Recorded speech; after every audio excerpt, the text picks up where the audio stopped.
ప్రియమైనటువంటి సహోదరి సహోదరులారా, మీ అందరికీ యేసుక్రీస్తు నామములో హృదయపూర్వక వందనాలు తెలియజేస్తూ ఉన్నాను.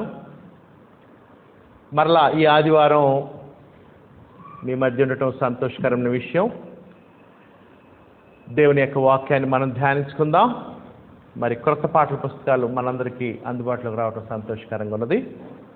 రాబోయే రోజుల్లో మరి చాలా క్రొత్త పాటలు కూడా ఉన్నాయి, నేర్చుకుని దేవుని కనపడతాం. వినయము, హంబుల్నెస్, వినయమునకున్న విలువ అనేటువంటి ఒక విషయాన్ని దేవుని వాక్యం నుంచి మనం వివరంగా పరిశీలనగా భాగాలుగా చదువుతూ ఉన్నాం.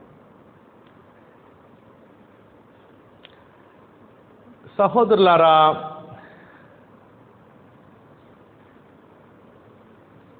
మానవుని విషయంలో దేవుడు దేనికి విలువిస్తాడంటే, మానవునిలో ఉన్నటువంటి వినయానికి దేవుడు విలువనిస్తాడు, గౌరవాన్ని ఇస్తాడు, ఘనపరుస్తాడు అనే విషయాన్ని మనం ధ్యానిస్తూ ఉన్నాం. వినయము అంటే ఏంటో మనం చూసాము. ఆ తర్వాత రెండో విషయం మనం ఏం చూసామంటే, దేవుడు మానవుడి నుండి వినయమును కోరుచున్నాడు, వినయాన్ని కోరుచున్నాడు అనే విషయాన్ని కూడా మనం నేర్చుకున్నాం. సహోదరులారా, వినయము అనేది సహజంగా వచ్చేది కాదు. వినయము అనేటువంటి గుణగణం సహజంగా రాదు. వినయము అనేటువంటి లక్షణాన్ని, సాత్వికము అనేటువంటి లక్షణాన్ని, దీనమనస్సు అనేటువంటి ఈ స్వభావాన్ని నేర్చుకోవలసిన వారమైన హెబ్రీ రాసిన పత్రిక 5వ అధ్యాయంలో మీకు ఒక కంఠస్థ వచనాన్ని ఇస్తున్నాను, దయచేసి నోట్ చేసుకోండి.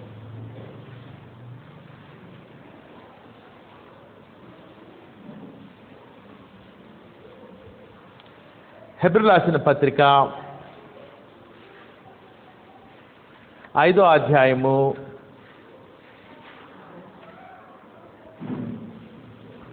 8 నుంచి 10 వచనాలు కంఠస్థ వచనాలు. హెబ్రీ 5:8 నుంచి 10 వచనాలు కంఠస్థ వచనాలు. అక్కడ ప్రభు అయిన యేసుక్రీస్తుని గురించి దేవుని వాక్యం ఏం చెప్పిందో చూడండి.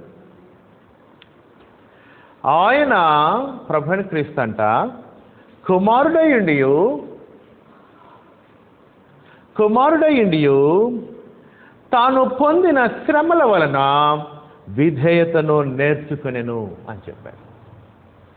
సహోదరులారా, మన ప్రభు అయిన క్రీస్తు కూడా శరీరధారిగా ఉన్న దినాల్లో విధేయతను నేర్చుకున్నాడు. ఈ శరీరం ఆత్మకు విధేయత నేర్పిస్తుంది. శరీరానికి గుచ్చుకుంటుంటే విధేయత వచ్చేస్తుంది, మనిషి అంతరంగంలో విధేయత వస్తుంది.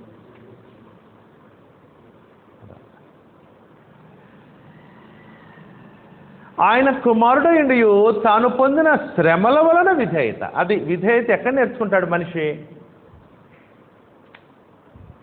ఎప్పుడు మనిషి వినయానికి విధేయతకు గురవుతాడు? అన్నీ కలిసి వచ్చినప్పుడా, సంతోషంతో ఉన్నప్పుడా, అన్నిట్లో అభిరుచి చెందుతున్నప్పుడా? కాదు.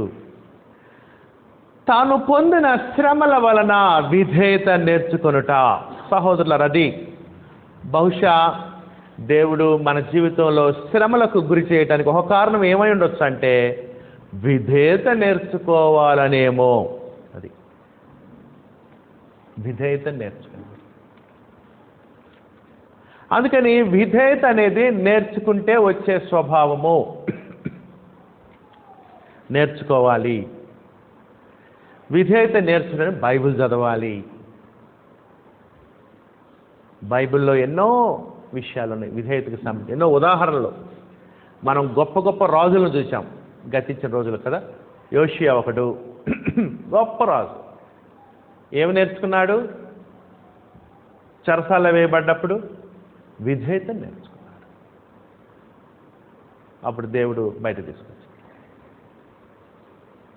ఆ తర్వాత ఇంకొక రాజు గురించి కూడా మనం నేర్చుకున్నాం.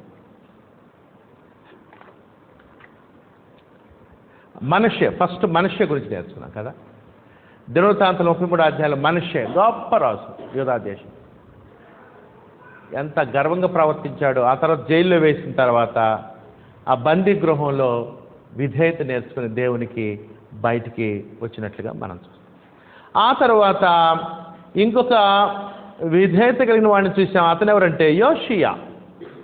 ఈయన దేవుని గ్రంథం దొరికింది, చదవగానే ఏం చూపించాడు? విధేయతను చూపించాడు. దేనికి? వాక్యాన్ని.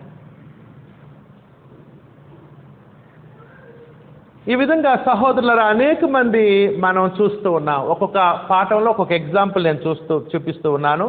చాలా ఎగ్జాంపుల్స్ వస్తాయి, ఒకదాని తర్వాత ఒకటి నేర్చుకుందాం. ఆ తర్వాత మూడో విషయం ఏంటంటే దేవుని ఎదుట వినయ మనస్కులకు దీవెనలు ఉన్నాయి. సుమారు ఒక 15 దీవెనలు లిస్ట్ అవుట్ చేశాం మీకోసం. వారి యొద్ద దేవుడు నివాసం ఉంటాడు, వారి మీద దేవుని ప్రత్యేకమైన దృష్టి ఉంటుంది, దేవుని కృప వారి పట్ల ఉంటుంది, దేవుడు వారిని హెచ్చిస్తాడు, పరలోక రాజ్యము అటువంటి వారిదే, వారు పరలోక రాజ్యంలో గొప్పవాళ్ళుగా ఉంటారు, భూలోకాన్ని స్వతంత్రించుకుంటారు, భూలోక సంబంధించిన దీవెనలు పొందుతారు. విధేయత దేవుని దృష్టిలో గొప్ప అలంకరణ. లోకం దృష్టిలో విధేయత చాతకంతనంగా కనపడవచ్చు లోకం దృష్టిలో, కానీ దేవుణ్ణి ఎరిగిన వారి దృష్టిలో, దేవుని దృష్టిలో విధేయత గొప్ప అలంకరణ, ఆత్మీయ అలంకరణ. అంతేకాదు దేవుడు ఎవరిని ఆదరిస్తాడని చెప్పాడు 2 కొరింథీ 7:6 పౌలు గారు, దీనులను ఆదరించు దేవుడు. తీతు రాక వలన మమ్మల్ని ఆదరించాడని కూడా చెప్పాడు. ఆ తర్వాత విధేయత ఘనతకు ముందు ఏది నడుస్తుందని చెప్పాడు సొలొమోను? వినయము నడుచును అన్నాడు. ఘనతనుంటారు. అదేవిధంగా ఎవరి ప్రార్థన దేవుడు ఆలకిస్తాడు?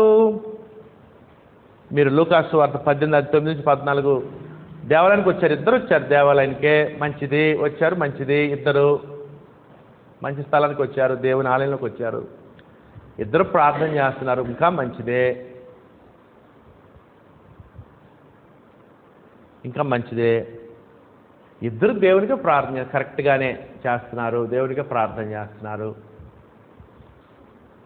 ఒకరికంటే ఇంకొకటి నీతిమంతుడిగా తీర్చడం ఇంటికి పోయారని చెప్పాడు. ఏం తేడా అంటే ప్రార్థన చేసేటప్పుడు పరిసయుడు ప్రార్థనలో గర్వము, అహంకారం కనపడుతుంది, శంకరి ప్రార్థనలో దీనత్వము కనపడుతుంది.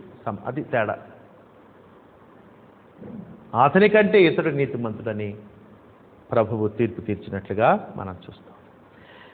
విధేయత చూపిస్తే వినయ విధేయతల విషయంలో దేవుడు రక్షిస్తాడు వారిని. విధేయతకు రక్షణ ఉన్నది. అక్కడ చూడండి, హెబ్రీ 5వ అధ్యాయం. విధేయతకి ఏముంది? రక్షణ ఉంది. రక్షణ ఎవరికి? విధేయత కలిగిన వాడు. హెబ్రీ 5:9-10 క్రీస్తు విధేయత నేర్చుకున్నాడు కదా. క్రీస్తు విధేయత నేర్చుకున్నది ఇప్పుడు ఆయన ఏమయ్యాడు చూడండి. క్రీస్తు ప్రభు హెబ్రీ 5వ అధ్యాయం 9-10 మరియు ఆయన సంపూర్ణ సిద్ధి పొందిన వాడై మెల్కీసెదకు యొక్క క్రమంలో చేరిన ప్రధాన యాజకుడని దేవుని చేత పిలువబడి తనకు విధేయులైన వారికి అందరికీ నిత్యరక్షణకు కారకుడాయను. అది ఆయన విధేయత చూపిస్తే రక్షకుడిగా ఏర్పాటు చేశాడు తండ్రిని దేవుడు. ఇప్పుడు మనం క్రీస్తుకి విధేయత చూపిస్తే ఆత్మకు నిత్యరక్షణ ఇస్తాను, రక్షణ ఇస్తాను, ఉగ్రత నుంచి తప్పిస్తా అన్నాడు. విధేయత మనల్ని పవిత్రులుగా తీరుస్తుంది అని చెప్పాడు. మనం పవిత్రులంగా తీర్చబడాలంటే, శుద్ధులంగా, పవిత్రులంగా, పరిశుద్ధులుగా ఉండాలంటే విధేయత ద్వారా అది సాధ్యము. 1 పేతురు 1వ అధ్యాయము 1 పేతురు 1వ అధ్యాయం 22వ వచనము.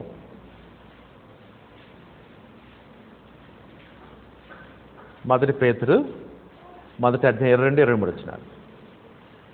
మీరు క్షయబీజము నుండి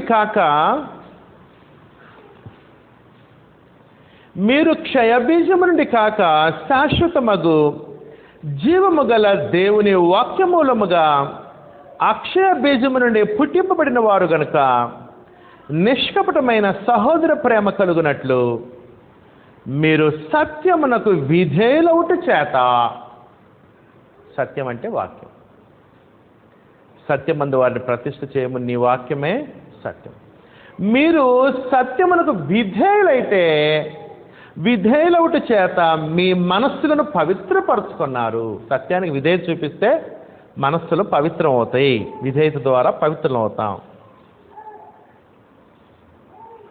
ఈ విధంగా సహోదరులారా అనేకమైన దీవెనలు విధేయతకున్నాయి.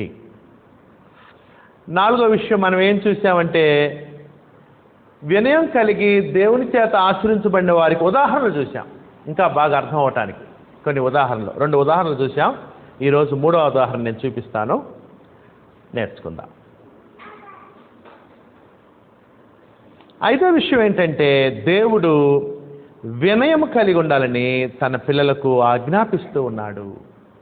మీరు పత్రికల్లో, క్రైస్తవులకు రాయబడిన పత్రికలు అవన్నీ క్రొత్తగా జన్మించి క్రొత్త జీవితం జీవిస్తున్న వాళ్ళకి వ్రాయబడిన పత్రికలు అవి.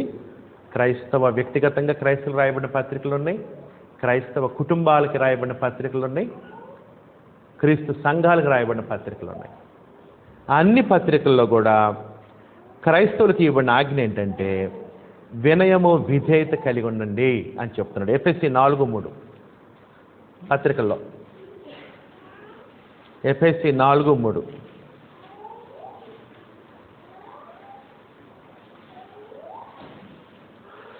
ఎఫెసీ 4:3.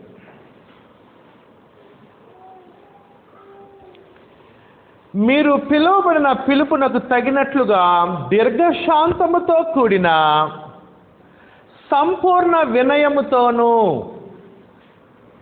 సంపూర్ణ వినయం అన్ని వేళల అన్ని చోట్ల, సంపూర్ణ వినయముతోనూ సాత్వికముతోనూ నడుచుకొనవలనని, సాత్వికము ప్రభువును బట్టి ఖైదీనైన నేను మిమ్మును బతిమాలుకొనుచున్నాను.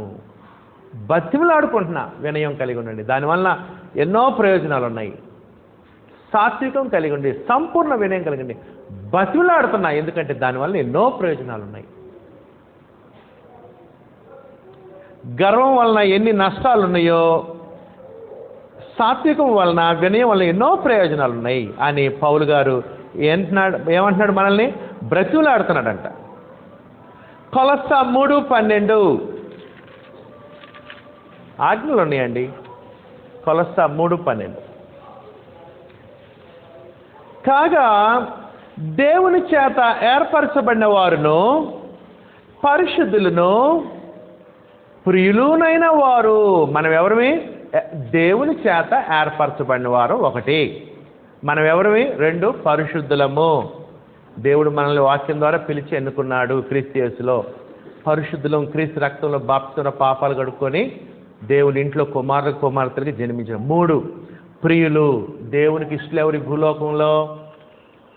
క్రైస్తవులు, క్రీస్తు సంఘ సభ్యులు. 3 లక్షలు, ముగ్గురు మనం. దేవుడు ఏర్పాటు చేసుకున్నాడు, దేవుడు పరిశుద్ధపరిచాడు, దేవునికి ప్రియులు మనం. ప్రియులునైన వారికి తగినట్లు ఆ విధంగా ఉండాలంటే ఏం చేయాలంటే, తగినట్లు ఉండాలంటే దేవుని ఏర్పరచబడిన వారంగా, పరిశుద్ధులంగా, ప్రియులుగా, దేవునికి ప్రియులుగా ఏం చేయాలి? ఈ లోకంలో తగినట్లు మీరు జాలిగల మనస్సును 1, దయాళుత్వమును 2, వినయమును 3, సాత్వికమును 4. చూసారా? వినయము, సాత్వికము. ఈ విధంగా చాలా విషయాలు ఉన్నాయి. అంతవరకు వదిలిపెడుతున్నా. అసలు నిజంగా ప్రేమ చూపించడం అంటే అర్థం ఏంటంటే వినయం చూపించడం అని కూడా చెప్పాడు.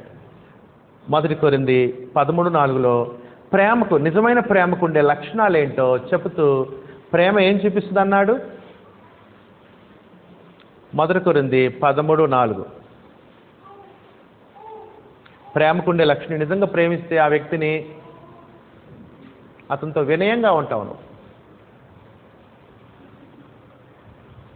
1 కొరింథీ 13:4 ప్రేమ దీర్ఘకాలము సహించును, ప్రేమ దయ చూపించును, ప్రేమ మత్సరపడదు, అసూయపడదంట, ప్రేమ డంబముగా ప్రవర్తింపదు. అదిగోండి, అంటే వినయం కలిగి ఉంటుంది. ప్రేమ డంబముగా ప్రవర్తింపదు, అది ఉప్పొంగదు, గర్వం అహంకారంగా మాట్లాడదు. ప్రేమ కలిగి ఉంటే దీన మనసు కలిగి ఉంటాం.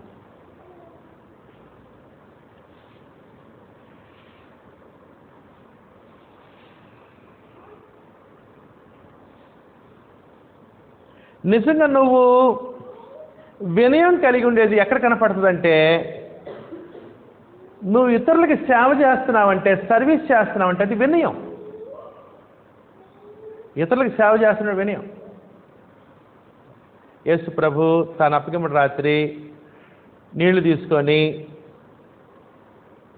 శిష్యులు కాళ్ళు కడుగుతున్నారు. ఏం ప్రదర్శించాడు? వినయాన్ని ప్రదర్శించాడు. సేవ. మీరు తిన్నారు విస్తర్లు, నేను ఎత్తుతున్నాను. ఏం చూపిస్తున్నాను? నేను వినయాన్ని చూపిస్తున్నాను. సేవ. ఇతరులకు సేవ చేయటం వినయానికి సంబంధించిన లక్షణం. అది నేను ఎందుకు ఎత్తాలి విస్తర్లు, వాళ్ళు తినేయటం ఏంది, నేను ఎత్తటం ఏంది అంటే నువ్వు ఎత్తవు. సహోదరులు అని ఎత్తున్నప్పుడు వినయం. అంటే వినయము అనేటువంటిది ఇతరులకు సేవ చేసినప్పుడు కనపడేది.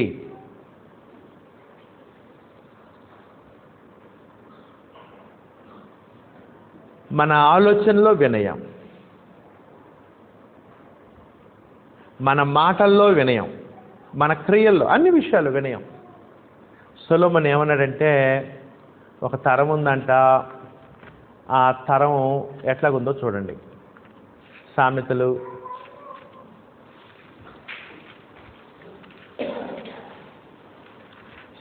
30వ అధ్యాయము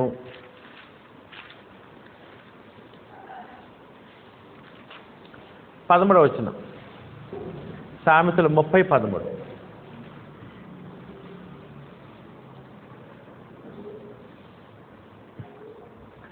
కన్నులు, సామెతలు 30:13 అండి. కన్నులు నెత్తికి వచ్చిన వారి తరమగలదు. కళ్ళు ఎక్కడుంటాయి? యాక్చువల్గా ఏడుంటాయి. ఈ కళ్ళు అంట ఏడకపోయినాయి అంట, నెత్తి మీదకి వచ్చినాయి అంట. అంటే అర్థం ఏంటంటే గర్వం. ఇట్లా కళ్ళల్లోనే గర్వం కనపడుతుంది. ఇట్లా కళ్ళు కొద్ది పైకి పోతాయి కళ్ళు.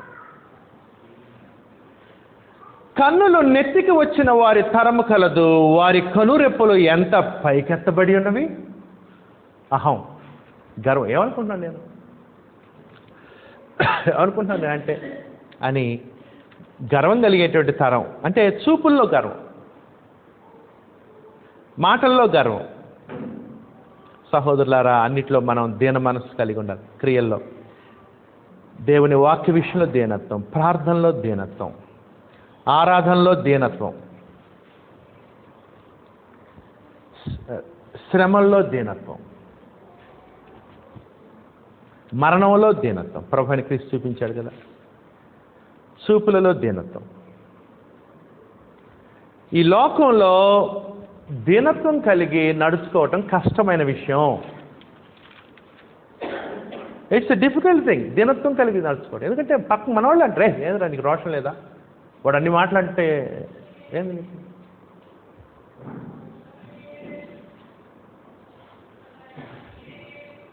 నువ్వు ఒక తల్లికి పుడితే అంటాడు. అనగానే రోషం వచ్చారు. ఇక ఇతను వికృతంగా ప్రవర్తిస్తాడు. చాలా కష్టమైన దాన్ని చెప్పలా, నేర్చుకోవాలని చెప్పి. ఏం నేర్చుకోవాలి? లోకం నేర్పించదు, లోకం దీనత్వం నేర్పించదు. దేవుని ఇంట్లో నేర్చుకునే ఒక లక్షణం అది. ఎక్కడ తప్పితే ఇంకో చోట దీనత్వం. యూట్యూబ్ చూడండి, ఒక్కొక్కళ్ళు ఏం మాట్లాడుతుంటారంటే, మా కులం రక్తం మామూలు రక్తం కాదు, మా రక్తం, అరే ఎవరికి ఇవ్వద్దురా మన రక్తం, మన కులంలోనే ఉంచండి అనేవాడు ఉన్నారు. గర్వం, అహంకారం.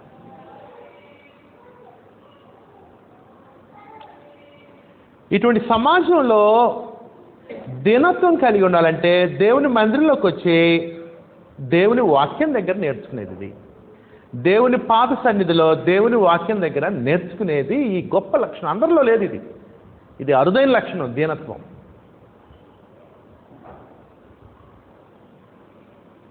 దేవుని సన్నిధిలో నేర్పించబడే లక్షణం. సహోదరులారా, నువ్వు దీనత్వం కలిగి ఉండాలంటే అన్ని అవయవాల్ని కంట్రోల్ చేసుకుంటేనే కానీ దీనత్వం అనేది సాధ్యం కాదు. లేకపోతే పొర్లిపోద్ది.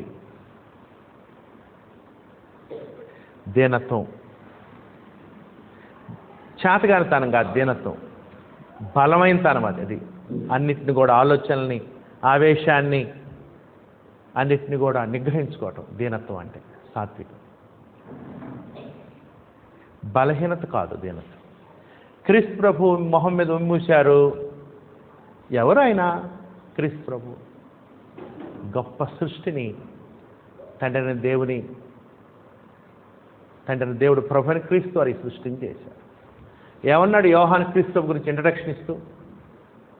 ఆది యందు వాక్యము ఉండెను, వాక్యము దేవుని యొద్ద ఉండెను, వాక్యము దేవుడై ఉండెను. వాక్యం అంటే క్రీస్తు ప్రభు దేవుడై. ఆయన ఆది యందు దేవుని యొద్ద ఉండెను, సమస్తమును ఆయన మూలముగా కలిగి ఉన్నది ఏది ఆయన లేకుండా, లోకము ఆయన మూలముగా కలిగిన కానీ లోకము ఆయన్ను గ్రహించలేదన్నాడు. నువ్వు తెలియక ఉమ్మూసావు. అసలు యాక్చువల్గా ఆయన ఎవరో తెలిస్తే, నీ సృష్టికర్త ఆయన యాక్చువల్గా ఉమ్మూసేవాడివి కావు. అసలు నిజంగా నాకు ఆయన ఎవరో తెలిస్తే. సహోదరులారా, మరి అంత గొప్ప శక్తియుక్తులు కలిగినటువంటి ప్రభు అయిన క్రీస్తు ఒక పురుగు లాంటి మనిషి ఉమ్మూస్తే ఏం చేయాలి? ఇంత గొప్ప సృష్టికర్త అయినటువంటి దేవుడు అనేటువంటి స్థాయి ఉన్నటువంటి ప్రభు అయిన క్రీస్తు ఒక దుర్మార్గుడు, ఒక చిన్నపాటి సైనికుడు మొహం మీద ఉమ్మూస్తే ఎలా స్పందించాలి? ప్రభు అయిన క్రీస్తు ఎలా స్పందించాడు? సహోదరులారా, దీనత్వము. సముద్రాన్ని మాట చేత, అలల్ని మాట చేత నిమ్మలించిన వాడు. లాజరు బయటకు రా అనగానే చచ్చిపోయిన 4 రోజుల తర్వాత బయటకు వస్తున్నాడు. నీళ్లు ద్రాక్షరసం అయిపోవను కాక 5 రెట్లు 2 చిన్న 5,000 మందికి ఇచ్చాయన. ఇంత పవర్ఫుల్ వ్యక్తి మీద ఉమ్మూసినప్పుడు ఏం చేయగలడు ఆయన? నిన్ను ఏం చూపించాడు ప్రభు అయిన క్రీస్తు? దీనత్వం. అదే మరి అంత బలం ఉన్నటువంటి ఆయన అదుపులో ఉంచుకోవటమే గొప్ప లక్షణం, దీనత్వం. సహోదరు, ఈరోజు దీనత్వానికి ఒక ఉదాహరణ చెప్పేసి నా ప్రసంగాన్ని ముగిస్తా. దేవుని దృష్టిలో దీనత్వానికి విలువ ఉంది, దీనత్వానికి గౌరవం ఉంది, దీనత్వానికి దీవెనలు ఉన్నాయి. దేవుడు ఆశీర్విస్తాడు దీనుల్ని.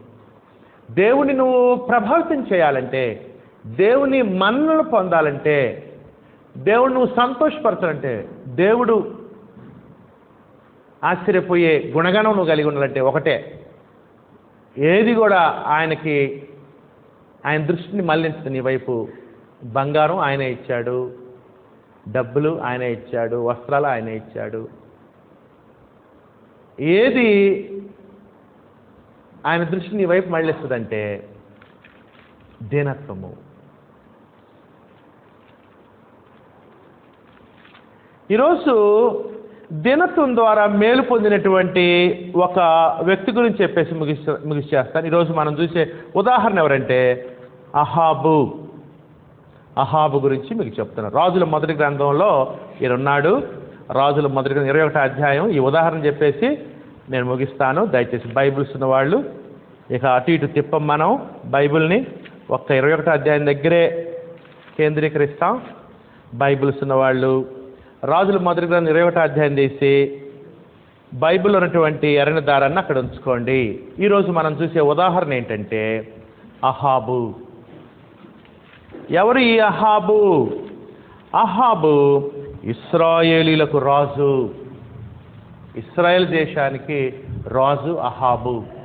దేవుని ప్రజలైన ఇశ్రాయేల్ మీద దేవుని తరఫున వారిని పరిపాలిస్తున్నవాడు అహాబు. బైబిల్స్ ఉన్న వాళ్ళు రాజుల మొదటి గ్రంథం 21వ అధ్యాయం తీయండి. అహాబు చరిత్ర అంతా చెప్పడానికి మనకి సమయం సరిపోదు. ఇంట్రెస్టింగ్ సబ్జెక్ట్ అహాబు. అహాబు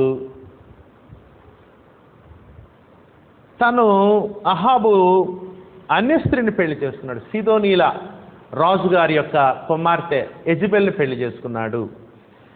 ఈ అహాబు పెళ్లి విషయంలో పక్కకెళ్ళిపోయాడు. దేవుని నమూనాని పాటించలేకపోయాడు పెళ్లి విషయంలో. ఈయన రాజు, పక్కనే రాజు ఉన్నాడు, రాజుగారి కుమార్తెని పెళ్లి చేసుకున్నాడు, ఆమె యెజెబెల్. ఈ రాణిగారికి విగ్రహారాధన అలవాటు ఉంది, ఎందుకంటే వాళ్ళ దేశంలో వాళ్ళు అట్లానే ఉంటారు. ఇతను పెళ్లి చేసుకుంటే నా భార్య కదా, నా సొంతం కదా, నేను చెప్పినట్టు ఏంటది కదా అనుకున్నాడు. కానీ పెళ్లికి ముందు ఆమె కొన్ని ఆచారాలు ఉన్నాయి. పెళ్లి చేసుకున్న తర్వాత ఆమె అన్ని సర్దుకొని వచ్చేటప్పుడు సూట్ కేసులో ఆమె విగ్రహాలను కూడా తీసుకుని వచ్చింది. ఎక్కడికి? ఆత్మస్వరూపి విగ్రహం ఉండదు ఇక్కడ ఇశ్రాయేల్ దేశంలో. దేవుడు ఆత్మ కనుక మిగతా అన్ని చోట్ల విగ్రహాలు ఉంటాయి. పెద్ద, చెన్నై, జాన, జిట్టె, మోర అన్నీ ఉంటాయి. ఇక్కడ ఉండదు. ఇశ్రాయేల్ దేశంలో విగ్రహం ఉండదు. వాళ్ళు దేవుణ్ణి ఆత్మతో కొలుస్తూ ఉంటారు. ఇశ్రాయేల్ దేశంలో ఉన్న ఆధిక్యత. ఒక్కొక్కసారి ఏమన్నారు ఇశ్రాయేలీలు ఏమన్నారు అనుజనులు? మా అందరికీ దేవుళ్ళు ఉంటే పెద్ద దేవుళ్ళు, పొట్టి దేవుళ్ళు, పొడుగు దేవుళ్ళు, నల్ల దేవుళ్ళు, తెల్ల దేవుళ్ళు, మీకు అసలు దేవుడే లేడన్నారు. మీ దేవుడేడి అని అడిగారు ఇశ్రాయేలీలు. మా దేవుడు ఆకాశమందున్నాడు అని 115వ కీర్తనలో అదే ఉద్దేశం. ఇటువంటి ఆత్మస్వరూపి అదృశ్యుడు దేవుడు ఇశ్రాయేలు దేవుడు. మన దేవుడు కూడా అదృశ్యుడు, తండ్రి దేవుడు. మనుషులు చేయలేరు ఆయన్ని. దేంతో కూడా సమానంగా పోవచ్చు. బంగారం కూడా సరిపోదు ఆయన, ఏది సరిపోదు. మనుషులు చేయలేరు. ఆయన మనల్ని చేశాడు, మనం ఆయన చేయలేం.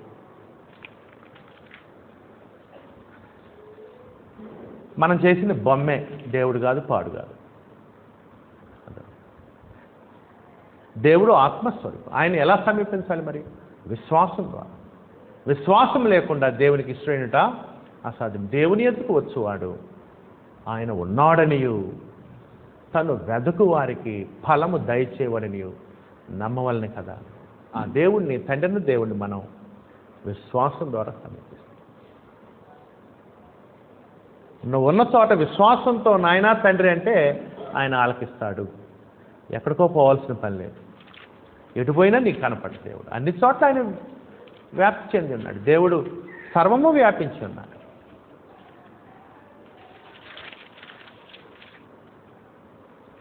అందుకని నేను దేవుని దగ్గరికి వెళ్ళి వస్తున్నా, ఇప్పుడే దర్శనం చేసుకుని వచ్చా, నాకు దగ్గరికి కనపడ్డాడు, నీకు దూరం కనపడ్డా, నీకు దర్శనం కాదు. నువ్వు ఉన్న చోటే దేవునితో సంబంధం కలిగి ఎడకోపోవాల్సిన పని. ఎడకో వెళ్ళి డబ్బులు ఇచ్చి లైన్లో గంటల తరబడి నుంచోవలసిన పని. చూసింది నువ్వు దేవుడు కాదు, పాడు కాదు, ఏదో రాయినో రప్పనో చూసి వచ్చావు అంటే. ఏమన్నాడు ప్రభువైన క్రీస్తు వచ్చి? ఏ మనుషుడు ఎప్పుడునూ దేవుని వచ్చి తండ్రి రొమ్ము ఉన్నటువంటి అద్వితీయ కుమారుడే ఆయన బలిపరచడని కూడా చెప్పారు. చూస్తాం, పరలోకంలో దేవుని చూస్తాం. అదే మన నిరీక్షణ. ఒక్కొక్క టైంలో దేవునిని, ఆయన కుమారుని క్రీస్తుని కూడా మనం చూస్తాం. ఈ విధంగా ఇశ్రాయేల్లో అదృశ్య దేవుణ్ణి పూజిస్తూ సేవిస్తూ ఉంటుంటే ఈ తల్లి పెళ్లి చేసుకొని సరుకులతో పాటు, లగేజ్తో పాటు ఏం తీసుకొచ్చింది? విగ్రహాలు తీసుకొచ్చి ఏం చేసింది? ముందు ఈయన మార్చేసింది, తర్వాత రాజ్యంలో కూడా చాలామందిని మార్చేసింది. రాణిగారు మార్చేసేలేకే ఇశ్రాయేల్ దేశంలో దేవుని ప్రవక్తలు లేరు. ఉన్న 1-2. ఈమె ప్రవక్తలు ఎక్కువ మంది ఉన్నారు. సహోదరులారా, ఎంతమంది ఉన్నారు ఈమె ప్రవక్తలు? రాజుల మొదటి గ్రంథము 18వ అధ్యాయము 19వ వచనం చూడండి. ఏమొచ్చి ఇశ్రాయేలుని ఎట్లా పాడు చేసిందో.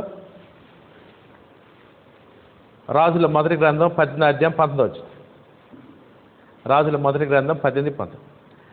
అయితే ఇప్పుడు నీవు ఇశ్రాయేలు వారిని అందరినీ జాగ్రత్త చూడమ్మా.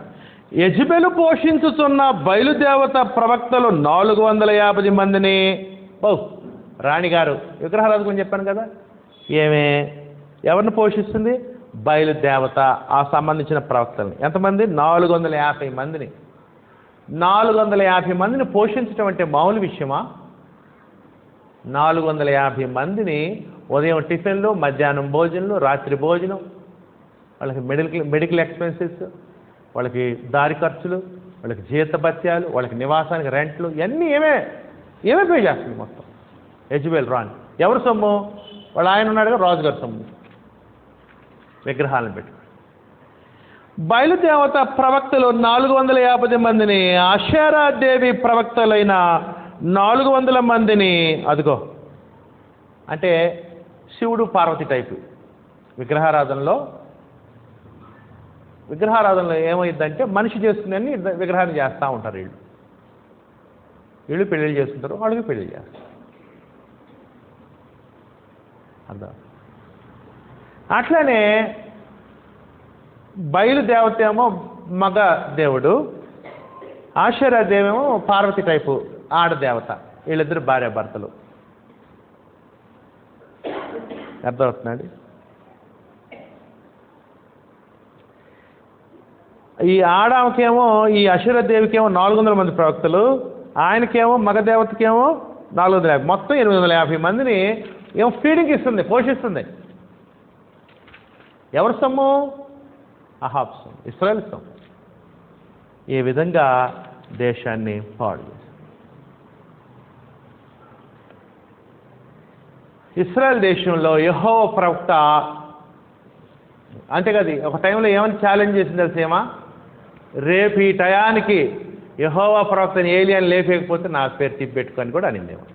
ఈ దెబ్బకి ఆయన ఏం చేశాడు? ఆ ఉన్న ఒక ప్రవక్త కాస్త ఆయన కాస్త పారిపోయాడు. ఎవరు? ఏలియా కదా. దేవుడు చెప్పాడు, ఏలియా అన్నాడు, నేను ఒక్కనే ఉన్నానయ్యా, అందరిని చంపేసింది. లేదు ఇంకా చాలామంది ఉన్నారు, నీకు తెలియదు అని చెప్పేసి దేవుడు అన్నాడు అనుకోండి. ఇటువంటి భయంకరమైనటువంటి రాజు అహాబు, ఆయన మార్చింది, ఆయన మారిపోయాడు, ఇక ప్రజలందరినీ మార్చేసింది. ఇశ్రాయేల్ దేశం చెడుగా దుర్మార్గంగా ఉంది. ఇశ్రాయేల్ దేశం ఈ టైంలో ఎంతో భయంకరంగా ఉంది ఇశ్రాయేల్ దేశం. ఇటువంటి సమయంలో జరిగిన ఒక చిన్న సంఘటన చూడండి. రాజుల మొదటి గ్రంథం 21వ అధ్యాయం. ఈ సంగతులైన తర్వాత యెజ్రెయేలులో షోమ్రోను రాజైన అహాబు నగరును ఆనుకుని యెజ్రెయేలు వాడైన నాబోతునకు ఒక ద్రాక్ష తోట కలిగి ఉండగా, ఈ రాజుగారికి అహాబు రాజు యెజబెలు వీళ్ళకి సంబంధించి ఒక ద్రాక్ష తోట, వీళ్ళ నగరును ఆనుకొని ఒక ద్రాక్ష తోట ఉంది. అది ఎవరిది? అది నాబోతుది, ఇంకొక ఇశ్రాయేలుది.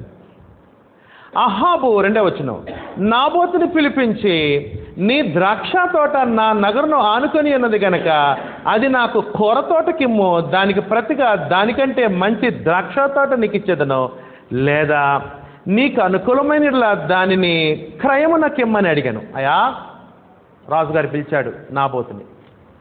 నాబోతు మామూలు సామాన్యుడు.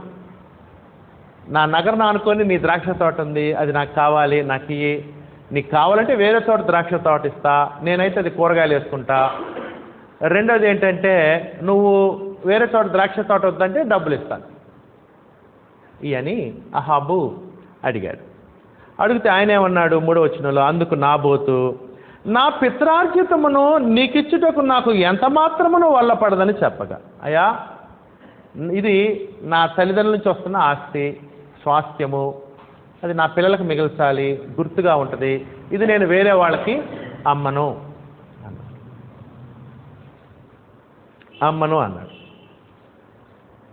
4వ వచనం, నా పిత్రార్జితమును నీకియనని యెజ్రెయేలీయుడైన నాబోతు తనతో చెప్పిన దాన్ని బట్టి అహాబు మూతి ముడుచుకున్న వాడై కోపముతో. అది ఈ అహాబుకి ఒక లక్షణం ఉంది. ఏంటంటే, తన ఏదన్నా అంటే దానికి వ్యతిరేకంగా ఎవరన్నా అన్నారనుకోండి, వెళ్ళి మూతి ముడుచుకొని అలిగెళ్ళి పడుకుంటాడు. ఇది ఇతనుకున్న లక్షణం. అక్కడే పైన చూడండి, 20వ అధ్యాయము 42వ వచనం.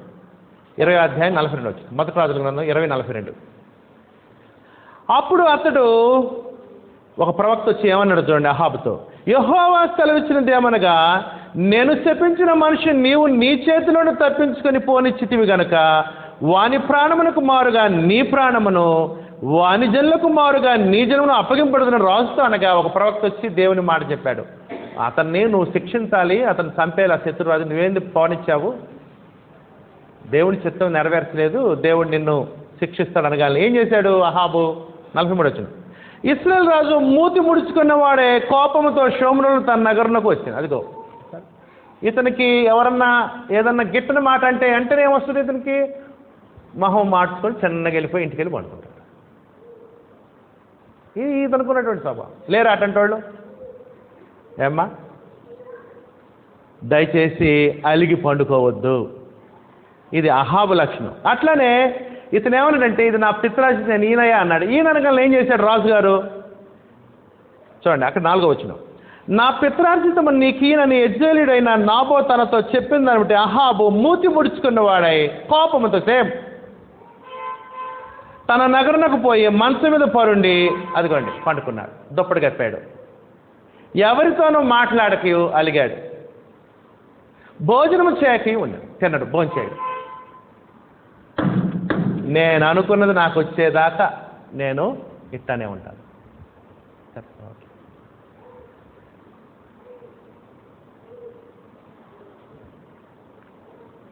ఆ విధంగా అలిగి పండుకున్నాడు.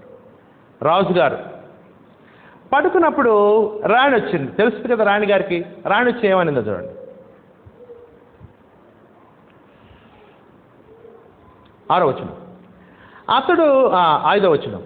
అంతటా అతని భార్య అయిన యెజబెలు వచ్చి, నీవు మూతి ముడుచుకున్న వాడే భోజనము చేయకుండుదివేమని అతను అడుగుతా. ఏందండి, ఏంది, ఎవరితో మాట్లాడతలా, నాతో కూడా మాట్లాడట్లా, మూతి ముడుచుకుని అంతే పండుకున్నావేంటి, ఏమైంది అన్నప్పుడు ఏమని చెప్పాడు ఆమెకి?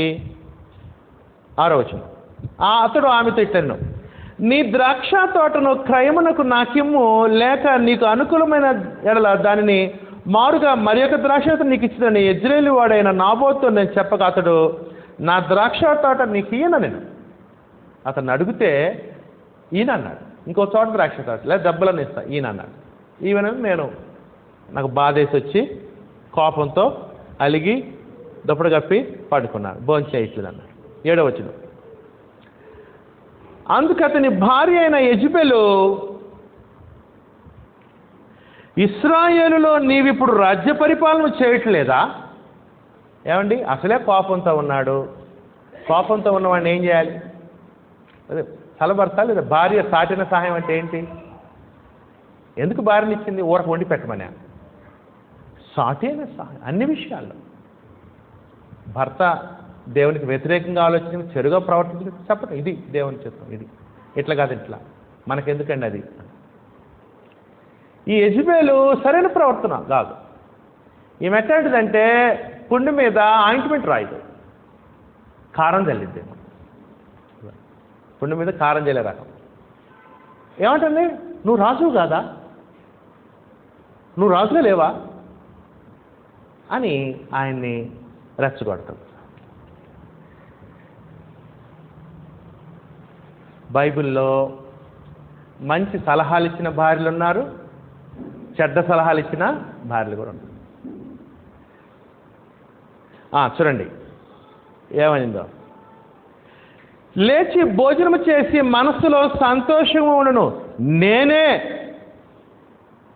గర్వం, నేనే యెజ్రెయేలుడైన నాబోతు ద్రాక్ష నీకు ఇప్పించదని అతనితో చెప్పి, నీకు చేత కాలేదు, నువ్వు రాజు కానీ చేత కానివాడివి, నేనున్నా కదా రాణిని, నేను ఇప్పిస్తా, చూసుకో, నేనేంటో నీకు చూపిస్తా, నా తడాఖా ఏంటో చూపిస్తా.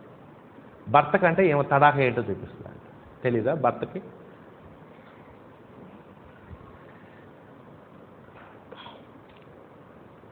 ఎనిమిది. అహాబు పేరట తాకీదు వ్రాయించి, అహాబు రాయించినట్టే తాకీదు రాయించింది. అతని ముద్రతో ముద్రించి, ఏమండి ఇక్కడ ముద్ర అనింది, ఉంగరంతో ముద్ర వేశాడు. ఇక ఈయన ఓన్లీ ముద్రగాడు అయిపోయాడు. ఇక్కడ సంతకం పెట్టు, ఎందుకేంటి అని అడుగుతుంది, నీకెందుకు, నేను చూసుకుంటా అన్నట్టు అనమాట. సరే, అతని ముద్రతో ముద్రించి ఆ తాకీదును నాబోతు నివాసము చేయించిన పట్టణపు పెద్దలకును సామంతులకు పంపాడు. ఒక లెటర్ రాసి పంపించింది రాజుగారి స్టాంప్. ఏమని రాసిందో చూడండి ఆ లెటర్లో. ఆ తాకీదులో వ్రాయించినదేమనగా, ఉపవాస దినము జరగవలని మీరు చాటించి నాబోతును జనుల ఎదుట నిలవబెట్టి నీవు దేవునిని రాజును దూషించితివని అతని మీద సాక్ష్యం పలుకుటకు పనికిమాలిన ఇద్దరు మనుషులను సిద్ధపరచుడి. తీర్పు అయిన మీదట అతన్ని బయటికి తీసుకుని పోయి రాళ్లతో చావగొట్టడి. అది అంటే ఈమె పన్నాగం ఏంటంటే, ఇశ్రాయేలీలు కొన్ని పరిస్థితుల్లో ఉపవాస దినం ప్రకటిస్తారు. ఇశ్రాయేలీలు అంటే వాళ్ళకి ఏదైనా ఇబ్బంది, బాధ, శత్రు సైన్యం ఇటు వచ్చినప్పుడు, ఇబ్బంది కలిగినప్పుడు వాళ్ళు ఉపవాస దినం ప్రకటించి ఆ రోజు దేవునికి ప్రార్థనలు చేస్తూ ఉంటారు. ఎక్కువగా దేవునికి మొరపెడతా ఉంటారు. అది వాళ్ళకున్న సిస్టమ్. ఏమేం చేసిందంటే, ఉపవాస దినం అనేది ప్రకటించండి, ఆ ఉపవాస దినంలో దాన్ని పాటించకుండా దేవునికి వ్యతిరేకంగా దేవుడు దూషించాడు, రాజుగారు ఉపవాస దినం చాటించి దాన్ని అనుసరించలేదు అని నాబోతు మీద లేనిపోని నిందలేద్దాం. నిందలేసి డబ్బులు ఇచ్చి, అబద్ధ సాక్షులు ఉంటారుగా, పనికిమాలిన వాళ్ళు ఉంటారుగా, డబ్బులు ఇచ్చి ఏదైనా చేసేవాళ్ళు, వాళ్ళని పిలిపించి నిజమే ఉపవాస దినం రోజు ఉపవాసం ఉండకుండా దేవుని మహింపరచకుండా దేవుని దూషించాడు, రాజుగారిని కూడా దూషించాడు అని మేము చూసాము, దూషించడం అని అబద్ధ సాక్షిని పెట్టేసి రాళ్ళను కొట్టు. ఎందుకు ఇశ్రాయేలీలో క్యాపిటల్ పనిష్మెంట్ ఏంటంటే, ఇశ్రాయేల్ యొక్క క్యాపిటల్ పనిష్మెంట్ రాళ్ళను కొట్టి చంపుతారు. అదే ఫైనల్ పనిష్మెంట్. మనకేమో ఊరేస్తారు భారతదేశంలో, ఇశ్రాయేల్ దేశం రాళ్ళను కొట్టి చంపుతారు ప్రజలందరూ కూడా. బాధాకర విషయం ఏంటంటే, తన కుట్రలో తన భర్త ముద్రను వాడుకుంది, తన కుట్రలో దేవుణ్ణి కూడా ఉపయోగించుకుంది. ఎవరు? ఈ యెజబెలు. దేవుని పేరు మీద ఉపవాస దినం అని చెప్పి దేవుణ్ణి దూషించాడని చెప్పి. చూసారా బాధాకర విషయం.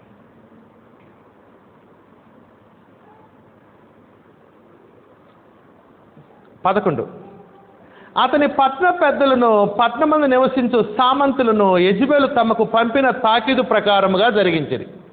ఎట్లనగా వారు ఉపవాస దినము చాటించి నాబోతును జనుల ఎదుట నిలవబెట్టింది. ఈ ఉపవాస దినం దుఃఖ దినమే. ఎందుకు దుఃఖ దినం? బాధకర దినం. ఎందుకు ఈ దుఃఖ దినం అంటే, ఏదో ప్రమాదం ఉందని కాదు, ఈ నాబోతు దేవుని దూషించాడు, రాజుగారిని దూషించాడు, అందుకని ఉపవాస దినం అన్నట్లు కనపడుతుంది అని ఈ విధంగా నేరం మోపి రాళ్ళను కొట్టి చంపేద్దాం. అప్పుడు పనికిమాలిన ఇద్దరు మనుషులు సమాజంలో ప్రవేశించి అతని ఎదుట కూర్చుండి, రండి అందరు రండి, ఉపవాస దినం, దుఃఖ దినం, బాధకరమైన దినం, ఇది అవమానకరమైన దినం, భయంకరమైన దుఃఖ దినం, శ్రమ దినం, రండి అందులోకి అందరూ. అమ్మో ఏంది అని వచ్చారు. ఏం లేదు, ఇదిగో ఈ నాబోతున్నాడుగా, వీడు దేవుణ్ణి దూషించాడు, రాజుగారిని కూడా దూషించాడు, అందుకనే మేము దుఃఖ దినాన్ని ప్రకటించాం అన్నట్లుగా చిత్రీకరించారు. నాబోతు దేవునిని రాజును దూషించినని జనుల సమక్షమున నాబోతు మీద సాక్ష్యం పలికారు. నేను ఈ వచ్చిన చదవటం మర్చిపోయాను, చూడండి 10వ వచనం చూడండి. నీవు దేవునిని రాజును దూషించితివని అతని మీద సాక్ష్యం పలుకుటకు పనికి మాలిన ఇద్దరు మనుషులను సిద్ధపరచుడు. ఎందుకు? దేవుడు 2-3 సాక్షులు ఉంటే కానీ అతను చంపదు. ఇశ్రాయేల్ దేశంలో జడ్జిమెంట్ ఎట్లా జరిగిద్దంటే, ఏమయ్యా ఈయన దేవుణ్ణి దూషించాడంట, రాజుగారిని కూడా దూషించాడంట, ఎవరు సాక్షులు అంటారు. సాక్షులు మినిమం 2 ఉండాలి, లేక 3. ఒకటి. రెండోది, అతన్ని శిక్షించేటప్పుడు మొట్టమొదటి రాయి ఎవరు వేయాలంటే ఈ సాక్షులు వేయాలి. మొట్టమొదటి 2-3 సాక్షులు వేయాలి ఫస్ట్, ఆ తర్వాత మిగతా వాళ్ళు వేస్తారు. అర్థమవుతున్నాడు? సరే చూద్దాం ఏం జరిగింది. చూసారా, పనికి మాలిన 2 మనుషుల్ని సిద్ధపరిచింది. డబ్బులు ఇస్తే వాళ్ళు ఏదైనా చేసేస్తారు. చూడండి సహోదరులు, 13. అప్పుడు పనికి మాలిన 2 మనుషులు సమాజంలో ప్రవేశించి, ముందుగానే ప్లాన్ చేస్తున్నారుగా, అతని ఎదుట కూర్చుండి సాక్షులుగా నాబోతు దేవునిని రాజును దూషించినని జనుల సమక్షమున నాబోతు మీద సాక్ష్యం పలుకగా వారు పట్టణం బయటికి అతన్ని తీసుకొని పోయి రాళ్లతో చావగొట్టిరి. అది ఇదంతా దేనికి? ఆ పొలం ఈయనన్న మాటకి. 14 నాబోతు రాతి దెబ్బల చేత మరణమాయనని వారు యెజబెలునకు వర్తమానం పంపగా వెంటనే ఆమెకు ఫోన్ చేశారు. అమ్మా, మిషన్ ఫినిష్డ్, అయిపోయింది, వీడు అయిపోయాడు, చచ్చిపోయాడు. అమ్మా, నువ్వు చెప్పిన మాట నెరవేర్చావు, మాకేదో నువ్వు చెయ్యి అన్నట్టుగా వాళ్ళు, నీ పని అయింది, మా పని కూడా చేయాలట. నాబోతు రాతి దెబ్బల చేత మరణమాయనని యెజబెలు విని, యెజబెలు ప్లాన్ సక్సెస్, నేను ప్లాన్ వేయటం అది సక్సెస్ అవ్వకపోవటమా అని. సహోదరులు, కొన్నిసార్లు మనిషి ఏమనుకుంటాడంటే చంపేస్తే సమస్య పోద్ది అనుకుంటు. పోదు. పరలోకమందు దేవుడు ఒకడు ఉన్నాడు, ఆయన అన్నీ కూడా చూస్తాడు. నువ్వు ఏం విత్తితే అదే పంట కూడా వస్తుంది అని ఈమె అంత సక్సెస్ అనుకొని వెళ్ళి భర్తకు చెప్పింది. ఏమని చెప్పిందో చూడండి, 15వ వచనం. నాబోతు రాతి దెబ్బల చేత మరణమాయనని యెజబెలు విని, నాబోతు సజీవుడు కాడు, భర్త అంటుంది, అతడు చనిపోయిన గనక చచ్చిపోయాడు. నాబోతు చచ్చిపోతాడు, దేవుడు చచ్చిపోడు, దేవుడు బ్రతికే ఉంటాడు ఎల్లప్పుడు. ఆ విషయం తెలీదు ఈ విగ్రహారాధుకి. బొమ్మలను కదా ఏం పూజించేది అవగాహన లేదు దేవుని పట్ల.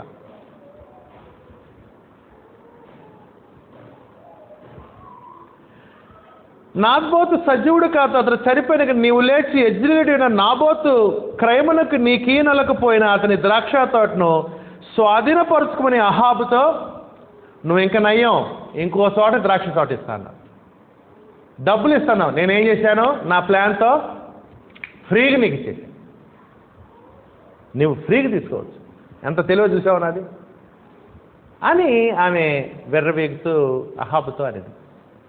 చూసారా? అప్పుడు అహాబు ఏం చేశాడు? 11వ వచనం. నాబోతు చనిపోయినని అహాబు విని లేచి యెజ్రెలీయుడైన నాబోతు ద్రాక్ష తోట స్వాధీనపరుచుకొని పోయాడు. వెళ్ళాడు ద్రాక్ష తోట. అరే, ఇక్కడి నుంచి ఇక్కడికి నా రాళ్ళు తీసి అటు ఇంకొద్దిగా పెంచండి అన్నాడు.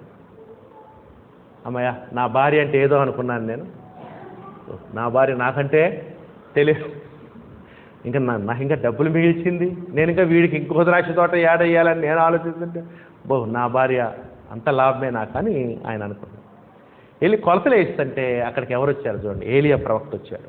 17వ వచనం.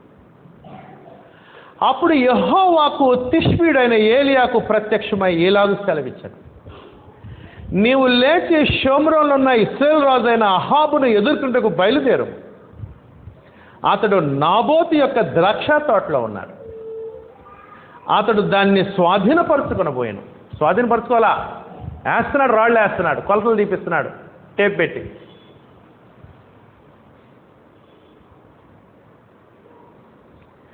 నీవు అతన్ని చూచి ఈలాగు ప్రకటించుము, యెహోవా సెలవిచ్చినదేమనగా, దీని స్వాధీనపరచుకుని నీవు నాబోతును చంపితివి కదా. యెహోవా సెలవిచ్చినదేమనగా, ఏ స్థలమందు కుక్కలు నాబోతు రక్తము నాకెనో ఆ స్థలమందే కుక్కలు నీ రక్తమును నిజముగా నాకునని అతనితో చెప్పాడు. అహాబు ఎక్కడైతే ఏ ప్రదేశంలో అయితే కుక్కలు నాబోతు రక్తం నాకినియో నువ్వు కూడా అక్కడే తెస్తావు, అక్కడే కుక్కలు కూడా నీ రక్తాన్ని నాకు తీయాలి. ఇంకా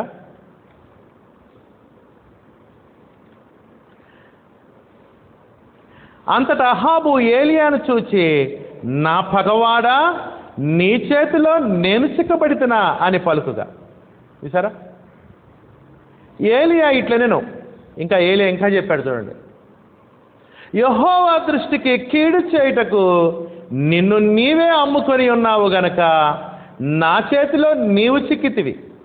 అందుకు యెహోవా ఇలాగ సెలవిచ్చినాడు, నేను నీ మీదకి అపాయము రప్పించేదను,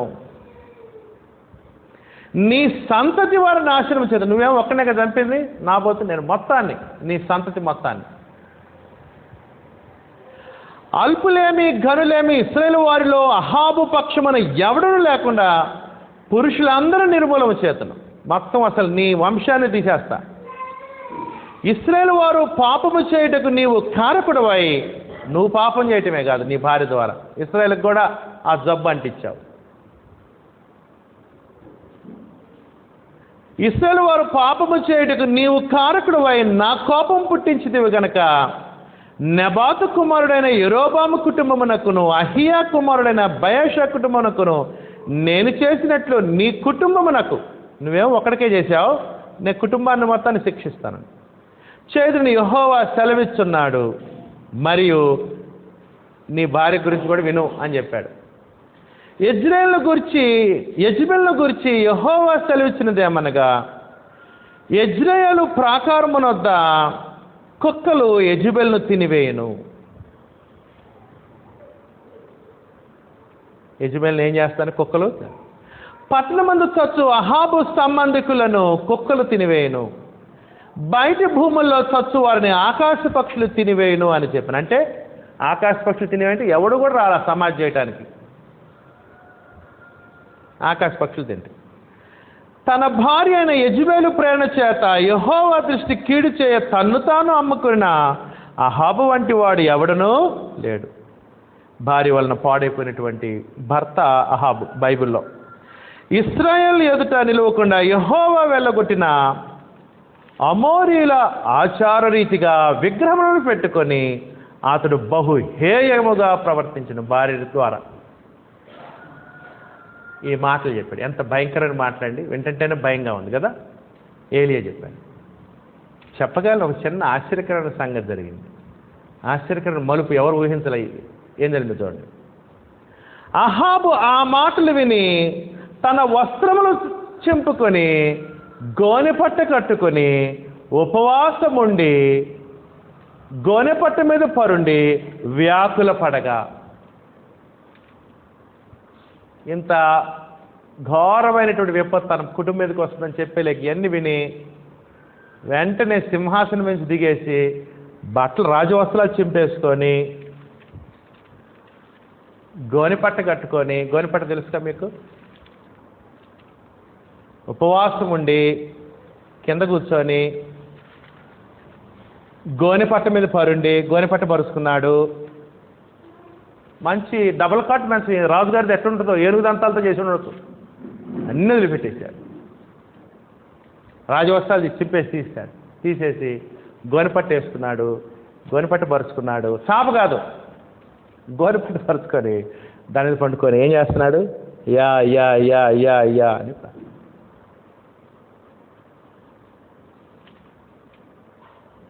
దేవునికి ఒక బలహీనత ఉంది. దీన మనస్సు ఆయన హృదయాన్ని కరిగించు.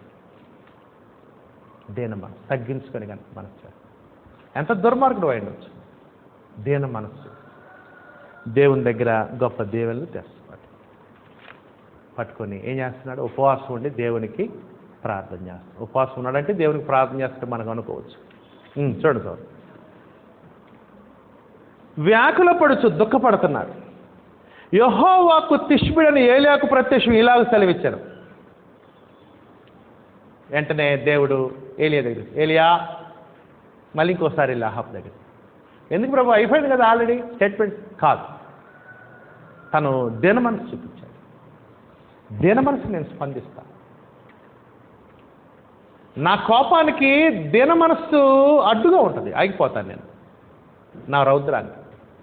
మనిషిలో నేను గౌరవించేది, ఘనపరిచేది, విలువనిచ్చేది, నా దయాదాక్షిణ కరుణా కటాక్షలను పొందేది మనిషిలో ఏంటంటే ఇచ్చిన కానుక కాదు, దీన మనసు.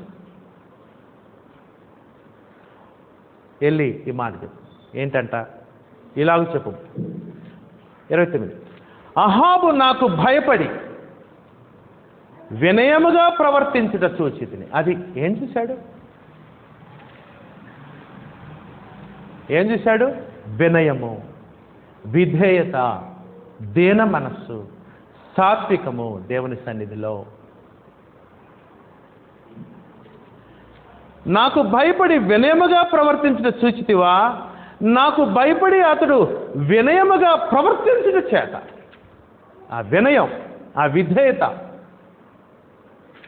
ప్రవర్తించుట చేత ఆ అపాయము, నేను చెప్పాక ఇందాక ఒక లిస్ట్ ఇచ్చా కదా, ఆ అపాయము అతని కాలమునందు సంభవింపకుండా ఆపి అతని కుమారుని కాలమందు అతని కుటుంబం మీదకి నేను ఈ వినయం చూడగానే నా ఉగ్రతను పోస్ట్ పోన్ చేసుకుంటున్నా.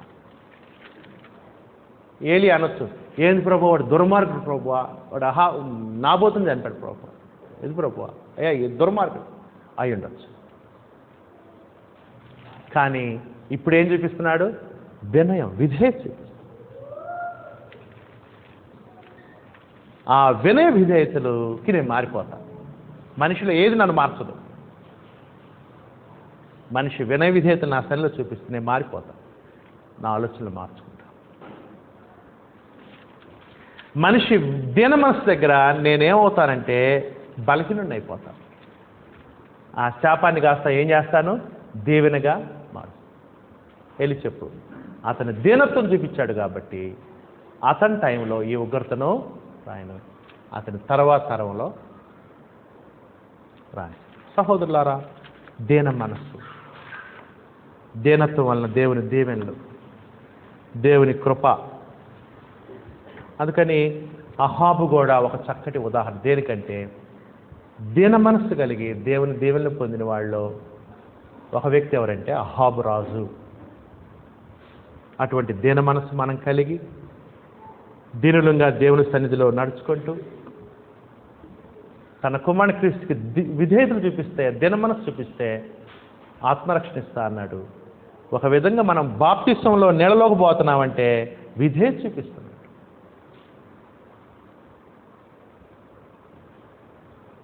యేసు ప్రభు నీళ్ళలోకి వస్తున్నాడు బాప్తిస్మం.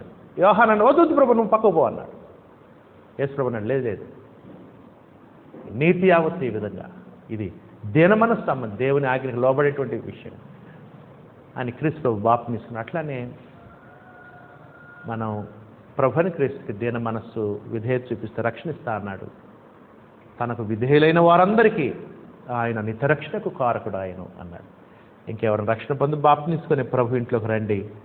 ఎంతవరకు చక్కగా విన్నది మీ అందరి కృతజ్ఞతలు. రాబోయే రోజుల్లో ఈ లక్షణం మనం కలిగి నేర్చుకోవాలి. ఇది నేర్చుకునేటువంటి స్వభావం, లక్షణం, దేవుని సన్నిధిలో నేర్పబడే లక్షణం ఇది. దేవుని దీవెనలు శాశ్వతమైన కూడా పొందాం. మీ అందరికీ హృదయపూర్వక వందనాలు.